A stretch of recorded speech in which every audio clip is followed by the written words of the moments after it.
আসসালামু আলাইকুম, আমি doctor Saiful Islam Saif, consultant sonologist and intervention ultrasound specialist. একজন মহিলা পেশেন্ট, উনি তীব্র বুক ব্যথা নিয়ে আসছেন, নাকি অনেক বেশি বুক ব্যথা করতেছিল। উনি আসছেন, পরের পেটের আল্ট্রাসাউন্ড দিয়েছে, আমরা এটা করবো। তো আমরা শুরু করে আল্ট্রাসাউন্ডে কি পেয়েছি এটা দেখাবো আর কি, এবং যারা নতুন তারাও এখান থেকে আশা রেখে শিখতে পারবেন। যে আমরা এই যে দেখেন, এই যে এটা যেটা দেখা যায় ডিবির মতো একটু জায়গা দেখা যায়, যেটা এটা হচ্ছে স্লাস।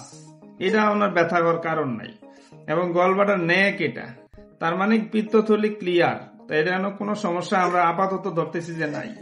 সিবিডি যদি ধরি, সিবিডিও একদম নর্মাল, সিবিডিতে কোনো সমস্যা নাই, এবং তার প্যানক্রিয়াসও একদম নর্মাল, প্যানক্রিয়াস। কিন্তু সমস্যাটা কোথাও? অবশ্য সমস্যা আছে। আগে আমি আমার স্টিল ছবিতে দেখাই, স্টিল পিকচারে দেখাই। দেখেন, তার সমস্যা হচ্ছে একটা ছোট্ট পাথর পিত্তথলির মাথায় বসে আছে। এই যে গলব্লাডার মাথায় দেখেন ছোট্ট গোল দানার মতো। আরো ক্লিয়ার যদি দেখাই, দেখেন, এই দেখেন দানার মতো দেখা যায়, এই যে না এখানে এই যে দানার মতো। এটা আমি আবার রিয়েল টাইম ইমেজিং এ দেখানোর চেষ্টা করব আমরা কিভাবে পেলাম। দেখেন, আস্তে পেটটা ফুলান।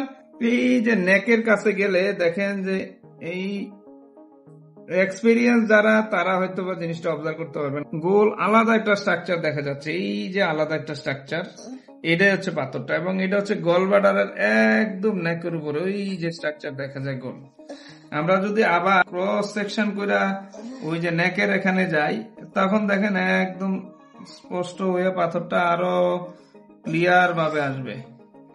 এই যে গোল দানার মতো যেটা দেখা যায়, এটা হচ্ছে পাথর।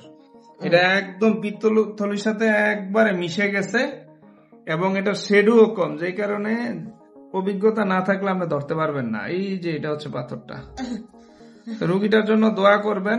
একদম পিত্তথলির নেকে বসে আছে পাথরটা, যেই কারণে তার এত বেশি বুক ব্যথা করতেছে। ভালো থাকবেন, আল্লাহ হাফেজ। Dark and dark, like the holography. Thank you,